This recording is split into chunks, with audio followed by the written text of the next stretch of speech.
clown in the window. My name is Alex Pierce. This story occurred in 1992 when I was about 11 years old. We lived on 18,970 Betchard Place in Cerritos, California, in a two-story split-level home where my brother Dylan and I slept in neighbouring rooms upstairs. My brother was known for his wild imagination and would constantly make up stories, but he was actually asleep when this particular incident occurred. Before I go into full detail explaining what happened that night, I will tell you that my brother actually claimed he had a clownish imaginary friend and constantly referred to him as if he were an actual human, even offering him food at the dinner table. I usually thought it as a mere childish gesture, and my mother and I would just watch him and contentedly play along. On February 7th, Friday, my brother woke me up in the middle of the night claiming that a clown was playing peekaboo with him from his bedroom window and told me that it was funner with more people. I had no idea what he was talking about and was quite honestly scared, but I held his hand, turned on the lights and entered his bedroom. "Look," he exclaimed, pointing at the window, "it's the clown." He just stood there, pointing, laughing, but I was completely dumbfounded. No one was at the window, and even when he claimed the clown was speaking, I couldn't hear anything. I assumed he was merely sleep talking and motioned him back into bed, assuring him that there was no one there. Little more than half an hour later, he entered my room again and stood at the door motionless. When I snapped at him, he jumped back and claimed, once again, that a clown was at his window and that he needed my help, because apparently it wouldn't leave him alone. At this point, I was rather more pestered than frightened. I entered his room again and jokingly said, "Be gone, you're not wanted here, clown." Suddenly, however, there was a loud banging on the window, which subsequently spooked my brother. The two of us both hurried down the staircase as the banging continued. Our panicked voices abruptly woke my mother, who sat up in bed when the two of us entered her bedroom doorway. What's wrong?" she asked nervously. We both tried to explain the incident, but we were breathless and too frightened to speak coherently. Instead, we dragged her across the room and demanded she come upstairs with us. By then, however, the banging had already ended. We both explained what had happened at this point, and she gave us a worried expression. She explained to us that when she was about our age, her older sisters played a prank on her by hauling her down into the basement. When she had relieved herself of panic and slumped down onto the floor, a clown suddenly appeared, peeking in on her from a side window and began murmuring softly. Shivers went through me as she told us her encounter, and, to be honest, this was the first time I'd ever experienced such hopeless fear. We moved out soon afterwards and never had any incidents since, but we were both left quite in shock.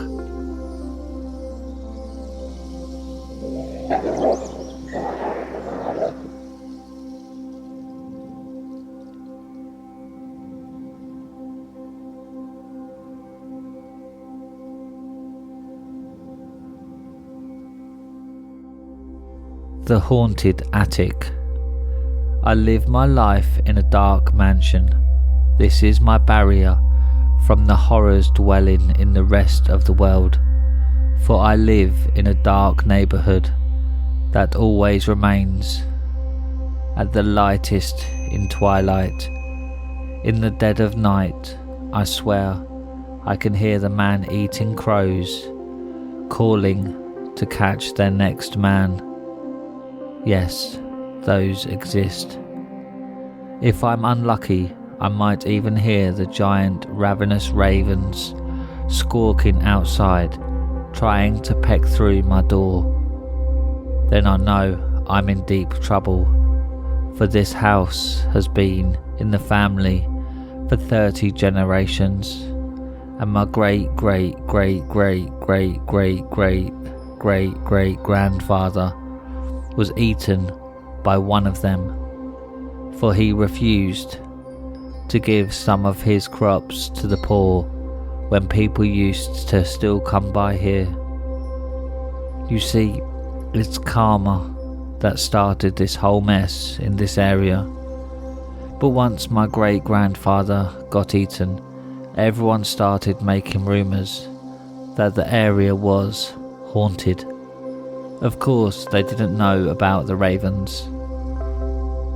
That pretty much scared all of the innocent beings away from this gloomy shed-like structure that stood meaninglessly in the middle of much more architecturally innovative structures than that boring pile of wooden boards and metal shingles. I realise I called it a mansion.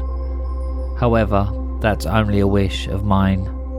As a young kid, I was taught that thinking optimistically would bring more joy into my pitiful life. I've given up a long time ago, for it's a losing battle, though I've never let go of an idea of living in a mansion. It would probably never happen in my life, for my family income can barely support 2 meals. Speaking of which, the market is around 10 miles away from my dwelling space, and money in our family to afford a car burned off long time ago. When my father was spending on tobacco with the $500 he had to himself. But this place wasn't always so glum and dark. Before the Raven incident, it was bright and shiny, and the grass in the yard was green, although it's now black and mouldy. But once my great-great-great-great-great-grandfather got eaten, people started to be cautious about ever entering this horrid, murdering-induced shed. Coincidentally, the sun never seemed to reach this shithole ever again. Some people say it was a result of God wrathing upon my foolish ancestor. Here I stand at this moment in the family room, in the dark, looking for something to do. If only there was anything in this waste shed. I remembered there being a TV in the attic, and it was the only thing in the entire shed that worked on electricity. We didn't even have working lights in the house. I was way the hell too scared to ever go in the attic.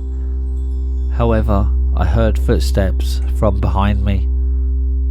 I thought it may have been my brother, but they didn't sound like his, and my parents were out. I could hear it creeping towards me. As I heard the floor creaking, it got louder and louder. Being a 13-year-old boy, my inner child, so to speak, was screaming at the top of its lungs. I tried to run away and hide, but it never seemed to get any further away. Some dramatic tension was building up in my body as my heart started beating, at a probably unhealthy rate, if there is such a thing. My arms were trembling with fear. I dared look behind me, and I heard a gunshot right in front of my face as a bullet pierced right through my chest. I fell to the floor with my face. I woke up to find myself not dead. However, there was a stream of blood streaming out of my chest, but it wasn't just any blood. It was hyper-realistic blood.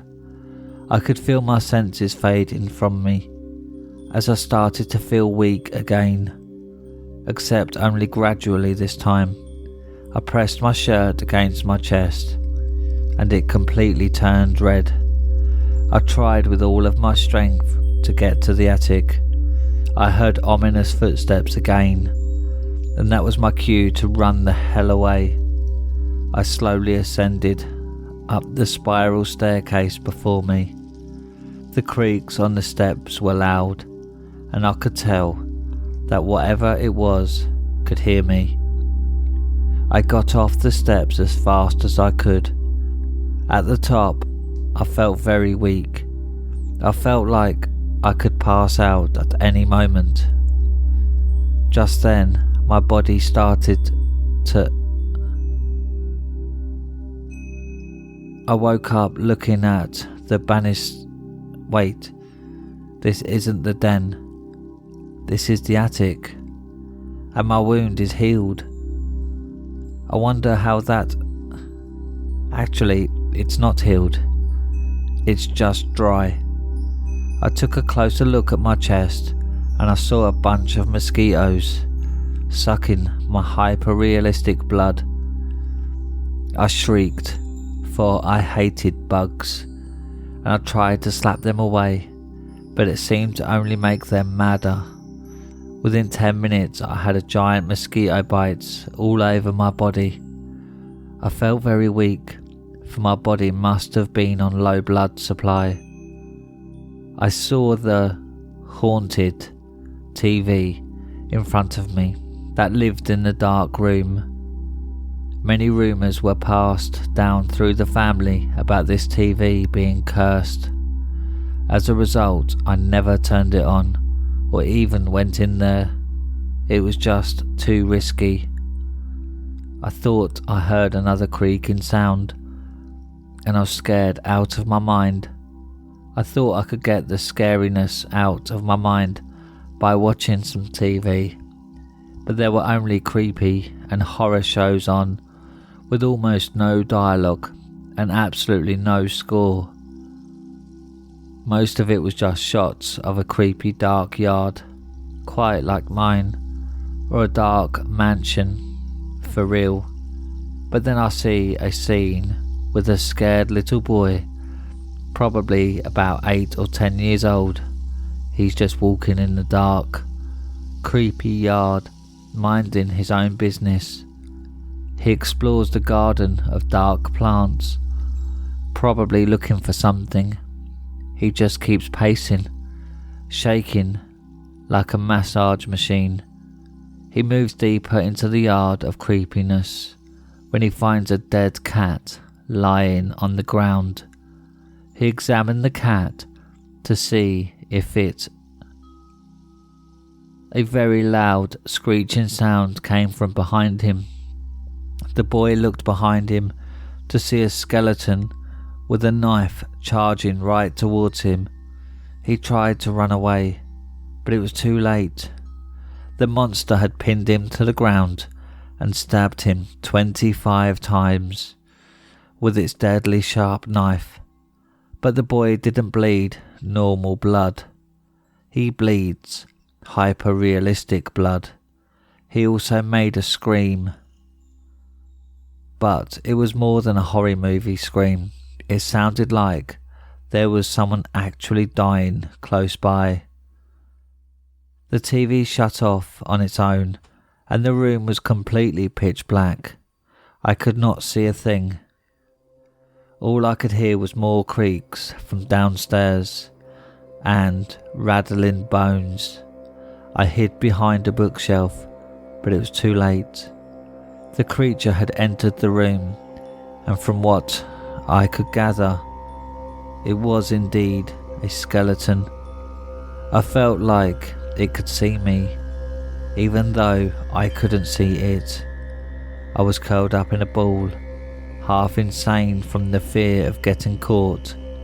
I dared to look upward, and I could see a slightly different outline from the rest of the blackness.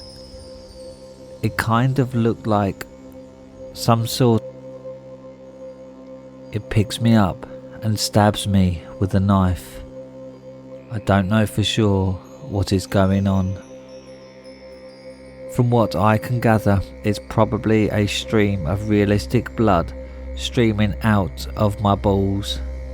I could feel my life fading. I'm getting very weak. I wake up in a very comfy bed, but something wasn't right. I had the body of a 15-year-old, and my house seemed to be a normal house. All of my cuts were gone too. The only thing that seemed accurate was the hyper-realistic blood streaming from my balls, because something felt weird in my underwear, but at the same time felt very good. I checked the inside of my underwear. It definitely wasn't blood, but something was all over the place in my underwear.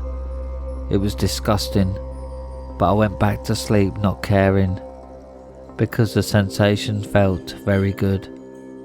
I felt like a girl was in bed with me. That's just how amazing the sensation was.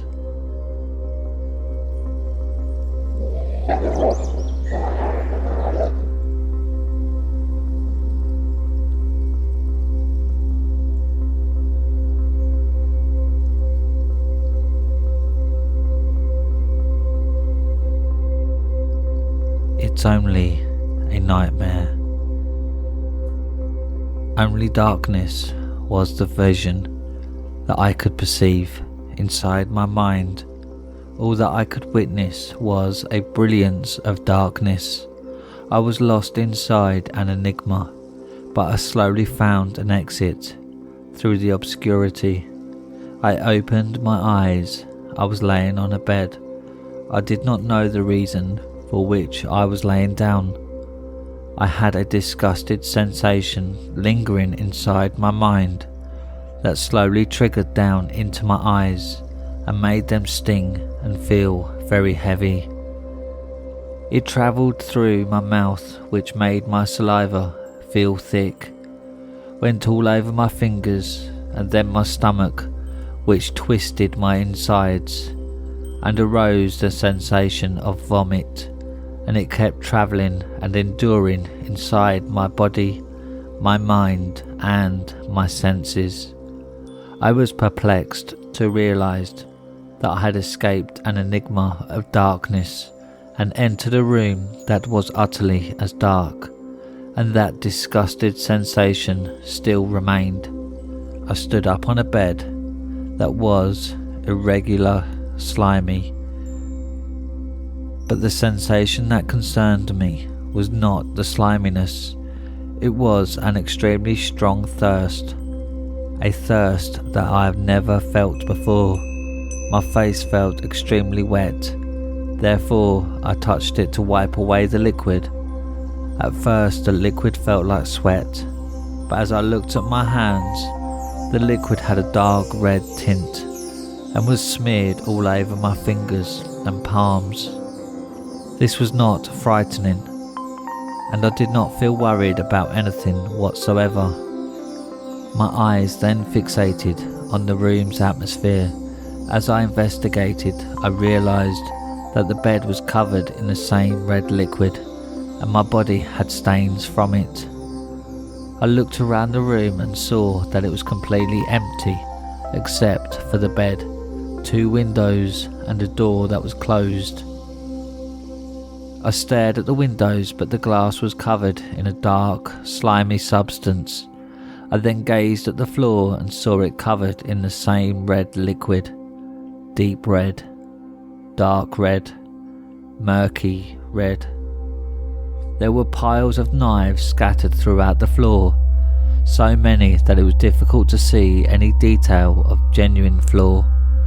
I slowly placed my feet on the ground, feeling the cold liquid moving around and in between my toes, and the edges of many knives that were in my area cut into my soles and pierced my skin.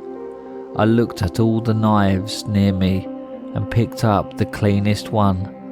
I held it tightly with a strong grip. I slowly took a step towards the closest window in an attempt to stare and look outside of the room, but to my dismay, I was not able to see anything outside. I was only able to glare at the detail of the dark substance, which appeared as thick and slimy as mud.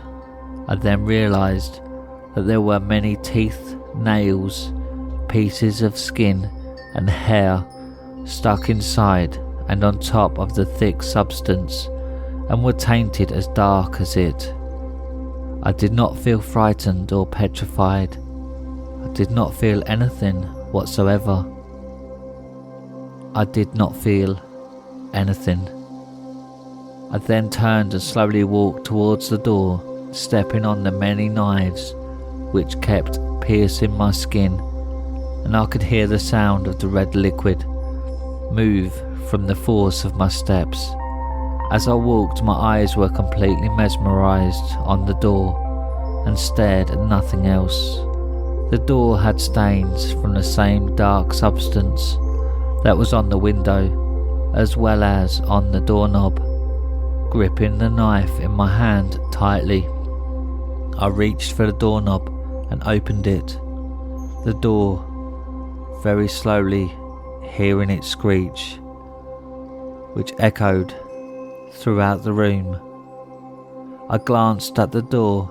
I witnessed a long hallway that had a very narrow pathway to walk in. The hallway walls were covered in red liquid, a new coat from the unusual white, beige walls that I would typically see. The hallway floor was the same as the one in the room, full of red liquid, but instead of knives there were multiple decapitated heads covered in the liquid, dissipated all over the floor. Some were half of a head, and many were completely dismantled. There were many teeth scattered throughout the floor, and eyes and tongues, dismembered body parts all over the hallway. Multiple fingers, nails, hands, arms, legs, torsos and feet. A couple of fingers and legs were still twitching around the floor, creating splatters from the liquid and making a noise like fish splashing on a small puddle. There were guts and body intestines that had completely smeared everything in the hallway. Mutilated brains were scattered throughout the floor, and multiple pieces of stomachs and hearts and kidneys. I stared into the hallway, which seemed endless, and I saw the gruesome carnage throughout the surroundings. From the entire slaughter and obliteration of body parts, there was one dismembered head that was not dismantled, but it was covered in the red liquid. Maybe I was hallucinating or something, like out of a scary movie. It was lying right next to me, reclining the back of its head on the wall, and as I stared at it, its eyes were fixated on my face. Its eyes glared at my eyes, and slowly I saw its lips move, saying, "It's only a nightmare." The words slowly came out of its lips, and I repeated them. "It's only a nightmare."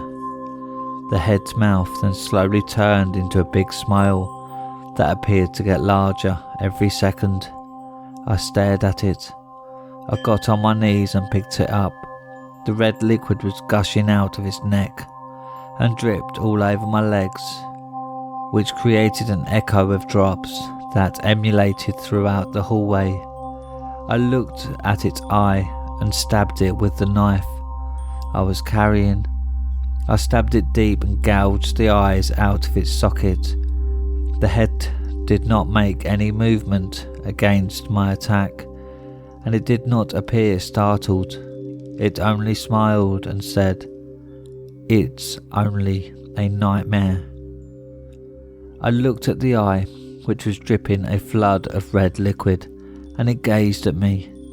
I then slowly and gently placed it in my mouth and took a bite. The head smiled wider and kept repeating, as if it were a chant or a spell, "It's only a nightmare," over and over again as I tasted and ate the head's eye. In every single bite that I took from the eye, I could hear an oozing noise coming from the bites. The eye was still stuck on the knife, and as I was devouring it, the knife started cutting my lips. I was bleeding profusely from my gums and lips, which soaked my body, and the blood kept oozing and dripping. As well, the eye profusely oozed out the red liquid, and it dripped with my blood, as if the two liquids could not blend but only dance between one another. The head kept repeating, "It's only a nightmare." I held the head next to my body as I finished eating the eye and stared at it. The blood from my lip was dripping all over the floor and all over the head. It only smiled and said, "It's only a nightmare." I felt drowsy, and I could not keep my stance. I fell on my back. The floor did not feel hard or rough. It was soft and comfortable. The room slowly started to fade away. I closed my eyes.